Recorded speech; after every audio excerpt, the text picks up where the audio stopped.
Hi అండి, welcome back to my channel stay with Bindu. ఈరోజు మీకోసం ఒక మంచి బ్రేక్ఫాస్ట్తో వచ్చేసానండి. అందరికీ చాలా ఇష్టమైన breakfast puri with Bombay chutney అండి. ఇది ఏ విధంగా చేసుకోవాలో తెలుసుకున్నాము. దీనికోసం నేను ఇక్కడ 1/2 kg దాకా మైదా పిండి తీసుకున్నానండి. దాంట్లో మనకి టేస్ట్కి తగ్గట్టు సాల్ట్ యాడ్ చేసుకున్నాము. సాల్ట్ యాడ్ చేసుకున్నాక బాగా మిక్స్ చేసుకొని మొత్తం మనకి ఎంతైతే వాటర్ కావాలో అంత వాటర్ని స్లోగా గ్రాడ్యువల్గా మిక్స్ చేసుకోవాలండి. ఎందుకంటే ఇది మైదా పిండి కాబట్టి వాటర్ అనేది ఎక్కువ అబ్జర్వ్ చేసుకుంటుంది. సో స్లోగా వాటర్ యాడ్ చేసుకుంటా మీరు టైట్ మిక్చర్లో మీరు దీన్ని ఒక డఫ్ లాగా చేసుకుంటే సరిపోతుంది. తర్వాత మనం దాన్ని నీళ్ళు చేసే కొద్దీ ఇంకా సాఫ్ట్ అయిపోతుంది పిండి. ఈ విధంగా నేను వీడియోలో చూపించే విధంగా మీరు చేసుకుంటే చాలా ఈజీగా సింపుల్గా పూరీ కూడా అండి మంచిగా పొంగుతుంది. చాలా టేస్టీగా కూడా వస్తుందండి. చాలా మెత్తగా ఉంటుంది. మీకు ఒక 2-3 అవర్స్ ఈవినింగ్ దాకా అయినా అండి మెత్తగానే ఉంటాయి అవి. ఇట్లాగండి మనం ఆయిల్ పోసుకొని ఒక 15-20 మినిట్స్ దాకా ఈ విధంగా నీళ్ళు చేసుకోవాలి. ఈ విధంగా ప్రెస్ చేసుకోవాలండి. మనం ఎంత ప్రెస్ చేసుకుంటే అంత సాఫ్ట్గా పూరీ అనేది వస్తుంది. మనం ప్రెస్ చేసే దాన్ని బట్టే మన పూరీ కూడా అంత సాఫ్ట్గా వస్తుంది, పొంగుతుంది కూడా అండి. ఈలోపు మనం పక్కనే ఒక కళాయి పెట్టుకొని కొంచెం ఆయిల్ పోసుకున్నాము. ఎక్కువ ఆయిల్ అవసరం లేదండి. మీరు కొంచెం ఫ్లాట్గా ఉండే కళాయి తీసుకొని ఆయిల్ తీసుకుంటే ఎక్కువ ఆయిల్ కూడా సరిపోదు. ఒక 15-20 మినిట్స్ దాకా పక్కన పెట్టేసిన తర్వాత మళ్ళీ ఒకసారి నీళ్ళు చేసుకొని మనకి కావాల్సిన సైజులో బాల్స్ అనేవి మనం సెట్ చేసుకున్నామండి. నేను ఇక్కడ ఇట్లాగా నీళ్ళు చేసేసుకొని నేను చిన్న చిన్న బాల్స్ లాగా నేను ఇట్లాగా సర్కిల్ షేప్లో మొత్తం పెట్టేసుకుంటున్నానండి పక్కన. ఇది పొద్దున్నే బ్రేక్ఫాస్ట్కి కానీ నైట్కి డిన్నర్కి కానీ చాలా బాగుంటుందండి. మీరు కూడా రిస్క్ అనుకోకుండా ఈ విధంగా చేసుకుంటే చాలా సింపుల్గా అయిపోతుంది. దీనికోసం ఆ బౌల్ని కింద ఫ్లాట్గా ఉన్న దాని మీద పెట్టేసుకోండి. మీ దగ్గర చపాతీ పీట ఉన్న దాని మీద కూడా పెట్టుకోండి. నేను ఇక్కడ మైదాపిండి కూడా పౌడర్ ఏం యూజ్ చేయట్లేదండి. నేను కొంచెం ఆయిల్ అప్లై చేసేసి ఆ పిండికి ఈ విధంగా నేను రుద్దుకుంటున్నాను. మనం ఎక్కువ పలసంగా కూడా రుద్దాల్సిన అవసరం లేదండి. కొంచెం మందంగా ఉండాలి, చపాతీలా కాకుండా ఇంకొంచెం మందంగా ఉంటే సరిపోతుంది. ఈ విధంగా మనం ఆయిల్లో వేసేసిన తర్వాత హైలో పెట్టేసుకొని ఈ విధంగా మనం దాన్ని ప్రెస్ చేసి తిప్పుతూ ఉంటే మనకి ఈజీగా పొంగుతుందండి పూరీ అనేది. చూడండి ఎట్లా పొంగుతుందో.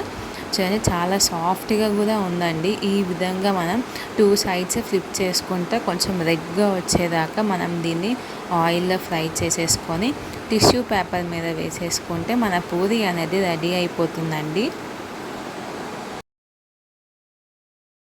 నేను 1/2 kg పిండి తీసాను కదా, అది ఒక 5-6 మెంబర్స్ దాకా ఎవరైతే ఈచ్ 3 or 4 తింటారో ఆ క్వాంటిటీ వాళ్ళకి సరిపోతుందండి.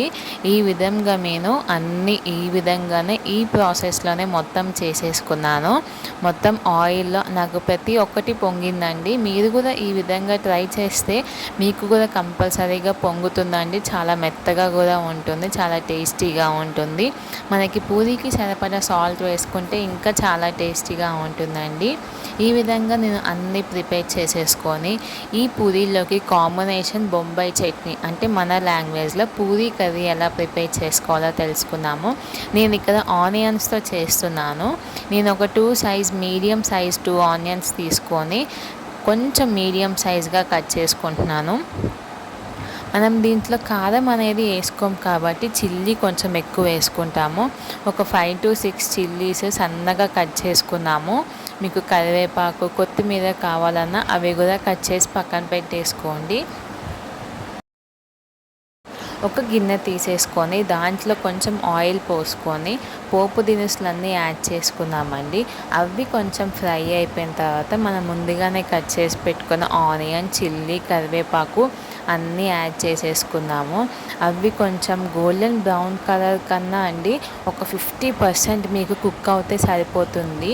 ఎందుకంటే ఇక్కడ రెడ్డిష్గా రావాల్సిన అవసరం లేదండి ఈ బొంబాయి చట్నీకి. చాలా ఈజీగా అయిపోతుంది ఇది. దీంట్లోనే కొంచెం కలర్ కోసం పసుపు యాడ్ చేస్తున్నాను. మీరు దీనికి సాల్ట్ అప్పుడే యాడ్ చేసుకోవద్దండి, లాస్ట్లో మనం దించే ముందు సాల్ట్ యాడ్ చేసుకుందాము. ఈ చట్నీకి అండి కొంచెం థిక్నెస్ కోసం మనం బేసన్ని యూస్ చేస్తున్నాము, శనగపిండిని. ఇక్కడ నేను ఒక 3 టేబుల్ స్పూన్ దాకా శనగపిండిని యాడ్ చేసుకొని ఉండలు లేకుండా ఈ విధంగా మనం మిక్స్ చేసుకోవాలండి. ఉండలు అనేది అని ఉంటే మనం ఆ వేడి వేడి దాంట్లో మనం పోసినప్పుడు అది ఇంకా ఉండలు కట్టేస్తుందండి. సో మనం ఉండలు లేకుండా ఈ విధంగా వాటరీగా కలుపుకున్నాము. ఇప్పుడు ఇది 50% కుక్ అయిపోయిందండి. దీంట్లోనే మనకి కావాల్సినన్ని వాటర్, అంటే మీకు ఎంతైతే గ్రేవీ అవసరం అవుతుందో అంత గ్రేవీ, నేను ఇక్కడ 1 గ్లాస్ దాకా అంటే 200 ml దాకా నేను వాటర్ అనేది యాడ్ చేసుకుంటున్నాను. నేను సాల్ట్ ఎందుకు యాడ్ చేయొద్దు అన్నానంటే కొన్ని శనగపిండిలో ఉండి మనం బయట తెచ్చుకుంటాం కదా, వాటిల్లో సాల్ట్ అనేది యాడ్ చేసే ఉంటారు. మనం గబక్కన ముందుగానే సాల్ట్ వేసేసామంటే మళ్ళీ బేసన్ వేసిన తర్వాత ఇంకా సాల్టీగా అయిపోతుంది. ఆ వాటర్ అనేది కొంచెం మరిగిపోయిన తర్వాత మనం ఈ శనగపిండి ముందుగానే మిక్స్ చేసుకున్నాం కదా, దాన్ని మనం స్లోగా ఇట్లా మొత్తంని తిప్పుకుంటూ వేసుకున్నామండి. ఇట్లాగా అది కొంచెం దగ్గరికి వచ్చేంతదాకా మనం మిక్స్ చేసుకుంటూనే ఉండాలండి. ఈ విధంగా మిక్స్ చేసుకోవాలి. చూడండి, ఇప్పుడు కొంచెం వాటరీగా అనిపిస్తుంది కదా, అది బాయిల్ అయ్యే కొద్దీ కొంచెం థిక్నెస్ అనేది ఫామ్ అవుతుంది. ఇప్పుడు మీరు సాల్ట్ చూసుకొని మీకు సాల్ట్ కావాలి అనుకుంటే వేసుకోండి. ఎందుకంటే పూరీలో కూడా మనం సాల్ట్ యాడ్ చేస్తాం కాబట్టి మనం రెండు కలిపి తినేటప్పుడు మనకి సాల్టీగా అనిపించకూడదు. సో పూరీ కూర కూడా రెడీ అయిపోయిందండి, బొంబాయి చట్నీ కూడా. ఎర్లీ మార్నింగ్ బ్రేక్ఫాస్ట్ కానీ నైట్ డిన్నర్కి కానీ పూరీ విత్ కాంబినేషన్లో బొంబాయి చట్నీ చాలా టేస్టీగా ఉంటుంది. మీరు కూడా ఒకసారి ట్రై చేసి ఎలా వచ్చిందో చెప్పండి. Please like, share and subscribe చేసుకోవటం మర్చిపోవద్దండి. చాలామంది నా వీడియోస్ చూస్తున్నారు. Thanks for that. మీరు కూడా ఒకసారి ట్రై చేసి కామెంట్స్ చేయండి. Thanks for watching. బాయ్.